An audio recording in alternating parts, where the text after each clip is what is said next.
Hello, Year 5 and Year 6. Welcome to hashtag Well Dressed Wednesdays. I'm here in my shirt, and we are ready to do our next writing lesson. This is quite an exciting one. It is our final writing lesson on Anthony Brown's The Zoo. So we're going to be pretty much finishing the story off today. So by the end of the lesson today, hopefully you will have a completed story, which will be absolutely amazing. This last little chunk, not quite sure how it's going to go. That's the beauty of writing. Once we start, we might find a particular path that we want to go down, but we'll see what we can do. Let's start off though with our spag starter, just to get our brains warmed up. Whoops. Here we go. It says, tick one box to show where a hyphen is needed in the sentence below. The class teacher praised the well-behaved and helpful group of Year 6 children. So, if you don't know what a hyphen is, well, it's like a dash, but it's a small version of a dash, and it's used to combine words to make one description. For example, if I give you an example down here, I saw, sorry it's so small, I don't know why it's so small, I saw a man eating shark. So that sentence currently, it means I saw a man eating shark. So really, that should be like, I saw a man eating a shark. That's basically what that sentence means. But that's not what we want. We want man and eating to be combined into an adjective. So we put hyphen to show that these words are connected. They're making an adjective. Okay. Another one. I got a sugar-free drink. Well, in that sentence, I got a sugar, free drink is essentially what it's saying. It's a drink that's full of sugar and doesn't cost anything. But that's not what we want. We want a drink that is sugar-free. So we want to combine those two words to make one adjective. Therefore, we put a hyphen in between. So having a look at that sentence, the class teacher praised the well-behaved and helpful group of Year 6 children. Which of those boxes do we need to tick to make the hyphenated adjective? All right, have a little go. Pause the video there. You don't need to write the whole sentence out. Just write the words, for example, man-eating or sugar-free, the words that are going to be hyphenated in that sentence. Pause the video there. Have a little go doing that for me. Okay, so it's not class teacher because teacher is the noun and class is the adjective. What kind of teacher? It's not helpful because helpful is just an adjective by itself. So do you think it's 6 children or well-behaved? Well, hopefully you might have just heard, just from the way you say it, that it's well-behaved. The teacher praised the well-behaved, and that's one adjective now, that's one description of the children, and helpful group. There we go. That's how it works. So without the hyphen, it was praised the well-behaved and helpful children, as in well as in not ill, and then behaved and helpful, which doesn't really work. So it's well-behaved. Combine those two words with a hyphen to make a single adjective. Okay, so well done if you got that. Hyphen something you'll come across a little bit more in Year 6 if any of the Year 5 struggled with that. Okay, so it is our last plot point 6, the dream. So we had to kind of get our story and drag it to the end yesterday. Maybe we weren't quite in a position to get it finished, but I managed to drag my model towards the end to a place where we'd be ready to leave the zoo so that I could spend this paragraph doing the dream sequence. Challenges to use adverbials, pronouns, and precisely selected language to ensure cohesion. So I'm about to jump into a dream sequence, and basically that just means I need it to be cohesive. I need it to make sense and to flow. So using things like your adverbials, your prepositional phrases, pronouns, and really carefully selecting language, just so your audience aren't sitting there going, what on earth is happening? Yeah, I need to be cohesive and clear. To use figurative language to create emotional response, that's what we were doing yesterday, and to use a rhetorical question to end a narrative. So basically, the Anthony Brown book ends, what do you think zoos are, or something like that? Do you think, I'll go get the book, hold on, watch this. Ready, I'm about to make a book appear. 3, 2, 1. Oh, there we go. The magic of technology. So, Anthony Brown ends his with the rhetorical question: do you think animals have dreams? So, just like Anthony Brown, we're going to do the same thing. We're going to end our narrative with a rhetorical question. Okay? Let's just have a little read of what we did yesterday. We read quite a lot yesterday. Mum sighed as she walked. Not yesterday, Monday. Mum sighed as she walked away from our scuffling bodies. She often said that we reminded her of monkeys, and I think today was no exception. It took Dad to drag us apart and frog march us to the next enclosure.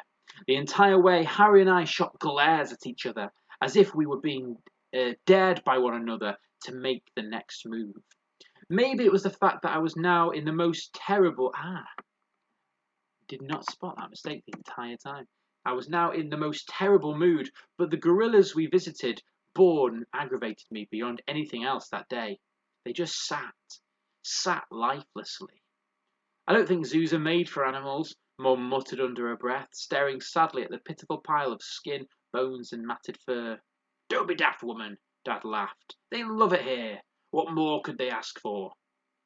As he said this, he began banging and crashing his fists against the enclosure glass. Harry, thinking this was much more interesting than simply watching the gorillas from afar, began to screech and imitate the monkeys. Soon enough, the entire crowd around us had joined in with this deafening display of cruelty. I stood by, watching helplessly. Then I noticed the once great creature shift its head and glance towards its spectators. Our eyes locked, and I understood. I could see the pain and misery etched into each canyon-like wrinkle in his face. I could see his dreams and desires slowly dying with each passing minute. I could see his fury burning deep within his eyes. All I could do was turn away. Now, first thing I need is a linking sentence, isn't it? And like, if I imagine movies when this kind of thing is happening, like the next kind of couple of seconds, like a montage of like going home, getting ready, going to bed, and kind of we get through that really, really quickly. So I kind of want to sum up the rest of the day in either one or two linking sentences. So all I could do was turn away.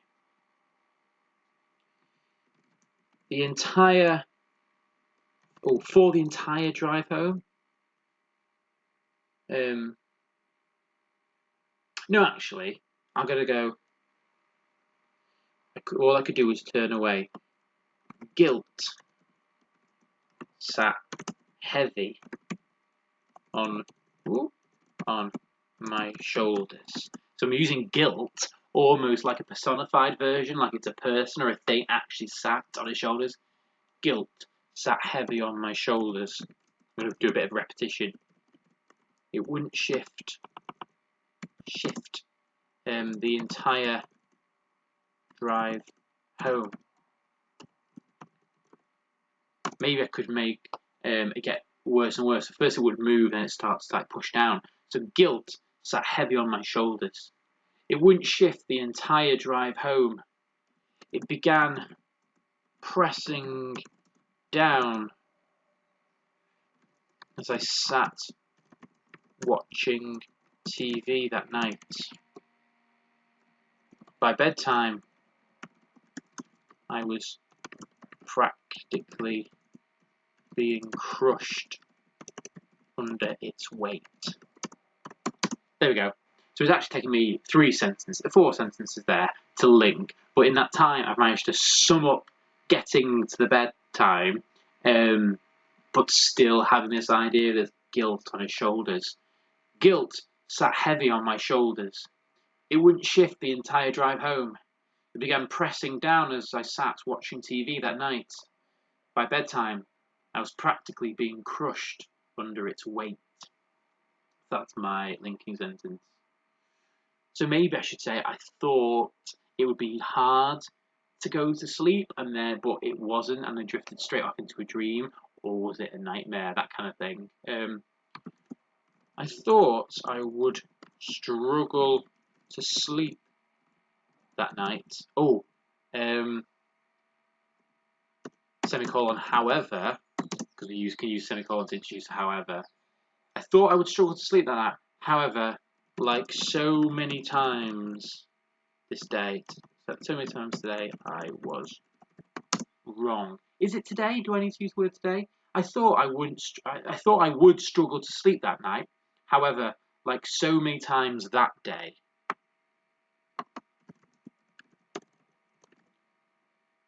so many times that day, I was wrong again. I was wrong again? No, I'm going to leave it like that. I thought I would struggle to sleep that night. However, like so many times that day, I was wrong.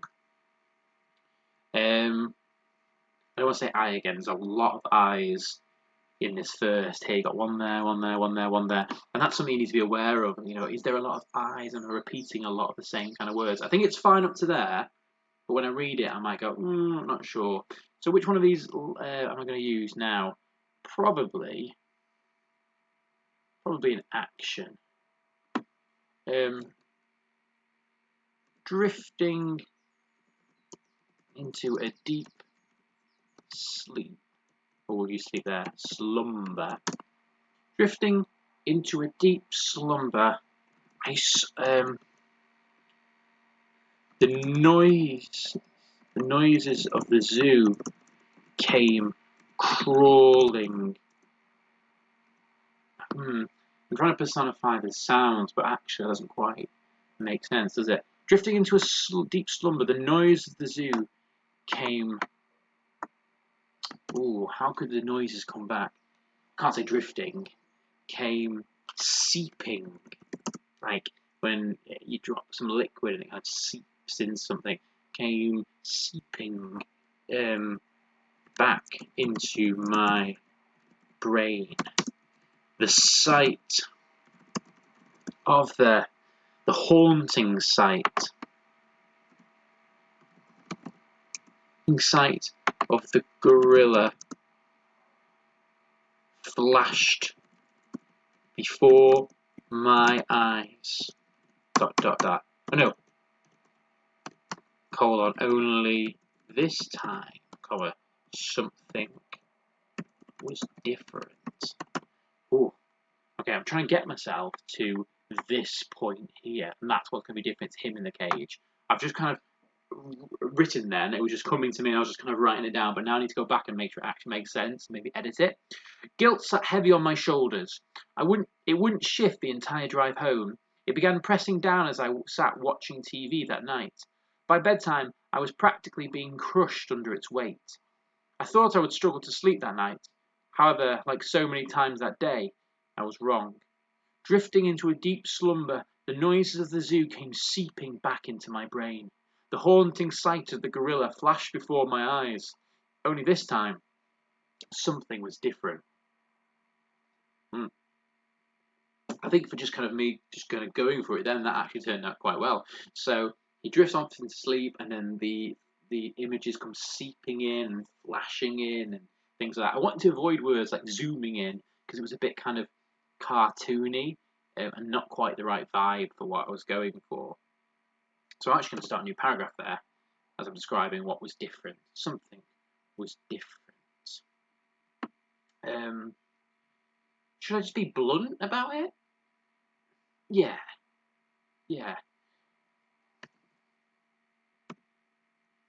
Something was different.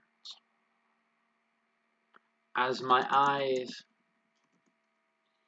as my vision. Have I used vision? No. As my vision came into focus, I realized that it was no longer the gorilla sat in the cage. As my vision came into focus, I realized that it was no longer the gorilla sat in the cage. It was me. Part of me is thinking, is that too forward about it? But part of me is also thinking, let's not drag it out. Let's not overdo, what's happening? Let's just get to the point kind of thing. As my vision came into focus, I realized it was no longer the gorilla sat on the cage floor. It was me.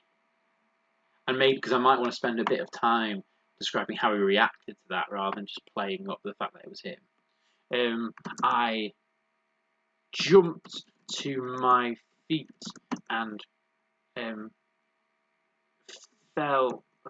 No, and charged, or is that no? Charged is too angry, and dashed forwards, pressing my nose against the glass of the enclosure. I'm going to put a comma there because I feel it needs a comma. I jumped to my feet and dashed forwards, pressing. Oh no, it actually doesn't. I jumped to my feet and dashed forwards, pressing my nose against the glass of the enclosure. Oh, I'll have a bit of dialogue. Help! So 66, capital letter, blah, blah, blah. Punctuation 99, who said what? Don't forget that. I'm seeing a lot of oddly punctuated dialogue coming from year 5 and 6 writing. Help! I whispered to the maybe the quizzical.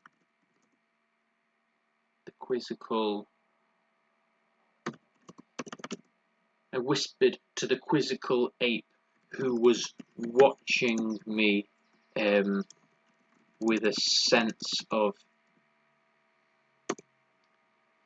enjoyment. It's this idea that the monkeys are enjoying watching him in the cage, just like people enjoy watching the monkeys in the cage.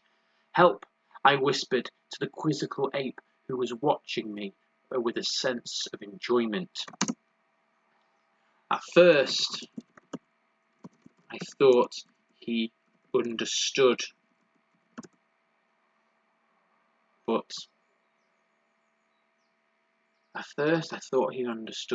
but soon he began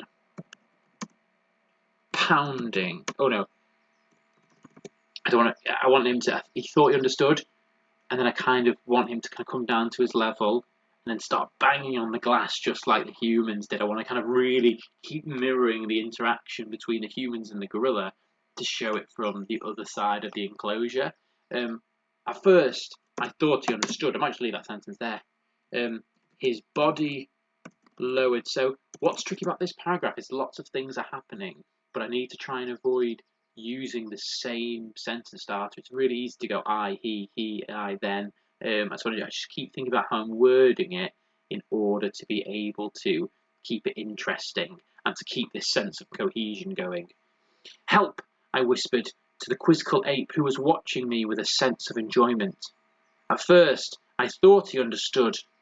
His body lowered and his eyes came level with mine. Maybe. Oh, I'm going to ask you a question now. Could he see pain in my eyes? And I'm going to emphasize my with italics. So could he see the pain in my eyes, just like our character saw the pain in the gorilla's eyes? Could he see the pain in my eyes? Just then. Or maybe a short sentence actually. Could he see the pain in my eyes? My question was soon answered. The mighty mammal. No, that's too children's picture book, isn't it? The mighty mammal. The mighty creature raised his two great fists and brought them crashing down into the glass. Flying backwards, I was knocked off my feet. Okay. Help! I whispered to the quizzical ape who was watching me with a sense of enjoyment. At first, I thought he understood. His body lowered and his eyes came level with mine. Could he see the pain in my eyes? Actually, I've said eyes there. So I'm actually going to say, could he see my pain? Rather than repeating eyes again. Could he see my pain? My question was soon answered. The mighty creature raised his two great fists and brought them crashing down into the glass. flying backwards. I was knocked off my feet. Then I want the apes to laugh and the boy to crawl back into this position. And then I'm going to end with my rhetorical question. Good. I'm just really aware that I'm using a lot of the same sentence length, so that's why I'm just trying to squeeze in these short sentences where I can. But generally, I think I'm doing a good job of keeping the action going, keeping it interesting, but also not repeating anything too much. You'll see that's the main thing I'm looking at the moment. Using figurative language, I think I'm possibly not using enough at the moment, and everything's quite literal. But we'll see what I can get at the end. I'm definitely doing cohesion. I'm definitely going to use a rhetorical question, so that's okay. Flying backwards, I was knocked off my feet. The sound. Oh, use sound. I'm trying to use a lot of fronted adverbials because I've used a lot of thes and my's and he and I. I want to say that the noise of the apes kind of echoed around, like the cackling and the screeching. Flying backwards, I was knocked off my feet. I'm gonna have to use it there. And if I feel like it's really, really feeling repetitive, I'll change it. The room was instantly. There we go. Instantly, the room was filled with howls, screeches, and roars of enjoyment from the animals. Yeah. More fists continued to pound the. Have you used pound? No, pound the glass. Here's a chance for a bit of figurative language, creating a maybe make it like a thunderstorm, creating an echoing thunderstorm.